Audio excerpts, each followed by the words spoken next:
নমস্কার বন্ধুরা, আমি চন্দ্রিমা। আজকে একটা কেরালা কাটান শাড়ির ওপর সুন্দর ফুলের ডিজাইন করছি। কেরালা কাটান শাড়ির নিচে আমি যে ড্রয়িংটা করেছি সেটা রেখেছি, তারপর ট্রেসিং করে নিচ্ছি।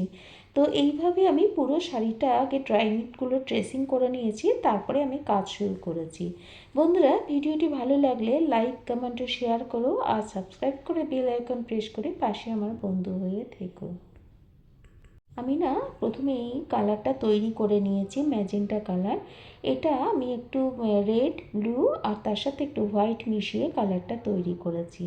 আর কালারটা তৈরি করে আমি দুটো ফেব্রিকের যে বোতলগুলো থাকে সেগুলো ভর্তি করে নিয়েছি। কালারটা যাতে আমি দুটো ফেব্রিকের বোতলে পুরোটা করতে পারি সেটা চেষ্টা করছি। আর যদি তারপরে দরকার হয় তারপরে করে নেব, কিন্তু কালারটা বেশি করে এই জন্য তৈরি করে রেখেছি যে তাহলে আমার বিভিন্ন জায়গায় মানে একই ধরনের কালার হবে না, সবটাই সেম কালার হবে। তো আর হোয়াইটটা দেখো ওপর থেকে আমি টাচ দিচ্ছি। অ্যাকচুয়ালি কী বলো তো, নিচের দিক থেকে হালকা পিঙ্ক কালার আর ওপর থেকে হোয়াইট, এই দুটো কালার মিশিয়ে মাঝখানের জায়গাটা, দুটো তুলির মাঝখানের যে জায়গাটা সেখানটা আরেকটা শুকনো তুলি দিয়ে আমি একটুখানি টাচ দিয়ে নিচ্ছি, তাতে কালারটা খুব সুন্দর করে মিক্সিং হচ্ছে। আর আরেকটা কথা, ম্যাজেন্টা কালারের সঙ্গে আমি কিন্তু হোয়াইট মিশিয়ে তারপরে এই ভেতরে যে পিঙ্ক কালারটা এসছে সেটা তৈরি করেছি। ম্যাজেন্টা কালারটা পুরোপুরি আমি একবারে লাস্টে দেব। তো সেই জন্য আমি পিঙ্ক আর হোয়াইটের সঙ্গে মিক্সিং করে এই ফ্লাওয়ারটা তৈরি করছি। আর এই ফুলটা মানে যতটা সুন্দর হচ্ছে সেটা কিন্তু মিক্সিংয়ের ওপরেই ভীষণভাবে ডিপেন্ড করছে, কতটা সুন্দরভাবে আমি মিক্সিংটা করতে পারি। মানে একটা পাপড়ির দেখবে, যখন গোলাপ ফুল বা যে কোনো পাপড়ির দেখবে যে মাঝখানের জায়গাটা না ওপরেরটা হয় খুব হালকা, নাহলে খুব ডিপ, আর নিচেরটা ঠিক তার অপোজিট। কিন্তু মাঝখানের জায়গাটা কিন্তু কোনো জায়গায় স্কেল দিয়ে বা কিছু দিয়ে ব্যারিকেড করা নেই যে এতটাই কালার আছে, এরপরে নিচের কালারটা ডিপ হয়েছে। ওখানে কিন্তু সুন্দর করে মিক্সিং হয়ে গেছে, তোমরা নিশ্চয়ই খেয়াল করেছো, তবু আমি বলে দিলাম।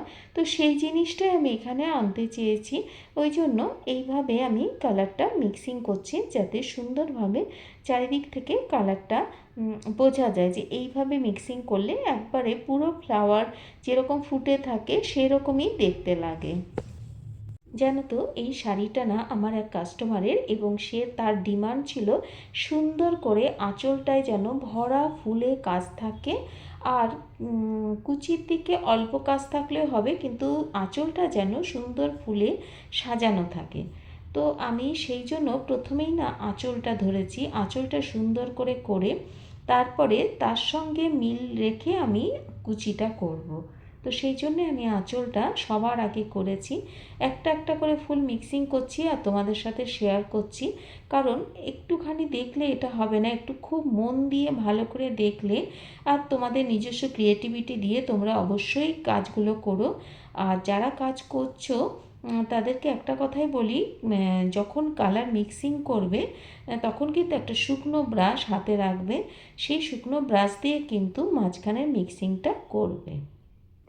এবার আমি ফুলের পাতার দিকে চলে এসেছি। পাতাগুলো প্রথমে ইয়েলো করে নিচ্ছি। দেখো, আমি কাজ করতে করতে অনেকটা কাজই এগিয়ে গেছে, তোমাদের একটুখানি শেয়ার করে দিলাম। এবার ইয়েলো করার পরে সেটা শুকিয়ে যাওয়ার পরে তারপরে আমি এর মধ্যে অন্য কালার চাপাবো। আবার ওপরের দিকে একটা ফ্লাওয়ার করে নিলাম। আমি না বড় বড় যে গোল ফ্রেম থাকে সেখানে কিন্তু কাজগুলো করছি, কখনো ছোট ফ্রেমও নিচ্ছি। আমার কিন্তু এখনও সেই সেটআপ তৈরি হয়নি, তো আমি এইভাবেই কাজগুলো করে থাকি। এই দেখো, পুরো ম্যাজেন্টা কালার, ডিপ যে ম্যাজেন্টা কালার যেটা আমি তৈরি করেছিলাম ব্লু, রেড আর হোয়াইট দিয়ে, সেই কালার দিয়ে আমি মানে ফুলের চারিদিকের মানে পাপড়িগুলো করছি। তাতে কি মনে হচ্ছে ফুলটা যেন পুরো ফুটে আছে, তাই মনে হচ্ছে না? আমার তো ভীষণভাবেই সেটা মনে হচ্ছে যখন মিক্সিং করছিলাম, তার একটা বিউটি।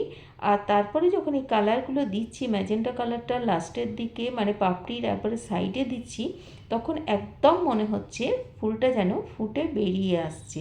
মানে পাপড়িগুলো গোল হয়ে যেরকম থাকে না, মানে একটা ফুলের চারিদিকে পাপড়িগুলো একটার পর একটা সাজানো থাকে, এখানে সেই লুকটাই নিয়ে আসার চেষ্টা করছি। হচ্ছে সেটুকুই তোমাদের সাথে শেয়ার করছি, কতটা এগোলো। আর দেখো এখানে পিঙ্কটা কিন্তু একটু বেবি পিঙ্ক হয়েছে। তো এরকমই ভ্যারাইটি থাকবে, এক একটা ফ্লাওয়ার এক এক রকম হবে। এইভাবেই আমি আস্তে আস্তে করে এক একটা কমপ্লিট করছি। করতে করতে না একটু রং পড়ে গেল, আর আমি জল নিয়ে রেডিই ছিলাম, জল একটু রেখেই দিয়েছিলাম পাশে। তো সেখানে একটু ডুবিয়ে ঘষলেই রংটা উঠে যায়। তো এটা তোমাদের কিন্তু একটা ছোট্ট টিপস, কখনো কালার তাহলে শাড়ির মধ্যে বা যে কোনো কাজে লেগে থাকবে না। দেখো পরিষ্কার হয়ে গেছে। এরপর কিন্তু আমি ইয়েলো কালারের যে পাতাগুলো করেছিলাম সেখানে একটু শ্যাপ ক্রিম আর শ্যাপ গ্রিনের সাথে হোয়াইট মিশিয়ে একটু লাইট শ্যাপ গ্রিন তৈরি করে এইভাবে মিক্সিং করেছি। আর তারপরে ওই শ্যাপ গ্রিনের সাথে একটু ব্ল্যাক মিশিয়ে ডার্ক করে লাস্টের দিকে একটু টাচ দিয়েছি। আর এইভাবে ছোট্ট ছোট্ট অলংকারগুলো ফুলে এবং পাতার মধ্যে টেনে দিয়েছি। খুব সুন্দর লাগে, মানে সব কিছু হয় না, মানে একটা কি বলবো, যে কোনো গয়নাও দেখবে একটু কিছু ঝুলে থাকলে বা এদিক ওদিক থাকলে বেশ ভালো লাগে। তো এই ফ্লাওয়ারের ক্ষেত্রেও সেই জিনিসটা। আর ফ্লাওয়ারের প্যাটেলসে এইভাবে ছোট্ট ছোট্ট টান দিলে, মানে নিচের দিকটা দিয়ে টান দিয়ে ওপরটা ছেড়ে দেওয়া, তুলিটা হালকা করে ছেড়ে দেওয়া। তো এইভাবেও কিন্তু সুন্দর করে ফ্লাওয়ারগুলো আস্তে আস্তে ফুটে উঠছে। শুধুমাত্র মিক্সিং আর তারপরে ডিপ কালার এটা দিয়ে ছেড়ে দিইনি, মাঝখানে পেটেলসগুলো এইভাবে ছোট্ট ছোট্ট দাগ দিয়ে এত সুন্দর অরিজিনাল লাগছে যে কি বলবো। আমার তো ভীষণ ভাল লাগছে। তোমরা এই জিনিসটা করো, যদি ফ্লাওয়ার করো তাহলে ভেতরে এই জিনিসটা করো। দেখো মিডিলটা মনে হচ্ছে যেন একবারে ওখানে পয়েন্ট আউট হয়ে গেছে, ওখান থেকে পেটেলসগুলো বেরিয়ে এসছে, ঠিক তাই মনে হচ্ছে না? তো এইভাবে আস্তে আস্তে ফ্লাওয়ারে এই জিনিসটার টাচ আমি দিয়ে থাকছি।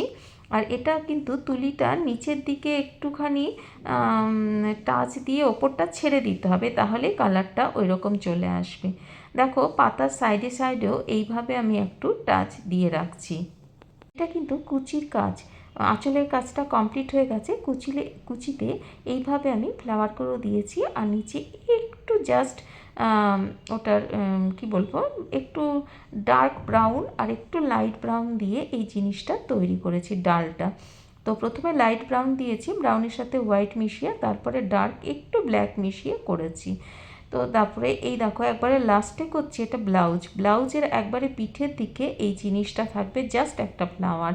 এই ফ্লাওয়ারটা দিয়ে ব্লাউজটা তৈরি হবে। ব্লাউজ পিস সহই এই শাড়িটা ছিল। তো পেটেলসগুলো এইভাবেও এখানে সেম জিনিস করেছি। আর পাতাগুলো দেখলে যেমন ইয়েলো গ্রিন দিয়ে করেছি, ঠিক সেম জিনিসটা ব্লাউজে করেছি। করার পরে দেখো ছোট্ট একটুখানি মঞ্জরি না দিলে ফ্লাওয়ারটা যেন পুরো কমপ্লিটই হচ্ছে না। তো এইভাবে মঞ্জরি দিলাম, দেওয়ার পরে দেখো পুরো শাড়িটা আমার কমপ্লিট হয়ে গেছে। দেখো এইভাবে আঁচলটা যেটা গর্জিয়াস করতে বলেছিল, আর এটা হচ্ছে কুচি। এইভাবেই দেখো কেমন লাগছে বলো। আমি শাড়িটা পরেছি, আর পরে দেখো এইভাবে সামনে আসছে জিনিসটা, আঁচলটা এইভাবে, আর চারিদিকটা এইভাবে পেছন দিক থেকে শাড়িটা কেমন লাগছে সর্বদিক থেকে তোমাদের দেখিয়ে দিলাম। কেমন লাগছে অবশ্যই জানালো, আর ভালো লাগলে একটা লাইক কমেন্ট শেয়ার করে আমার পাশে থেকো। টাটা বন্ধুরা।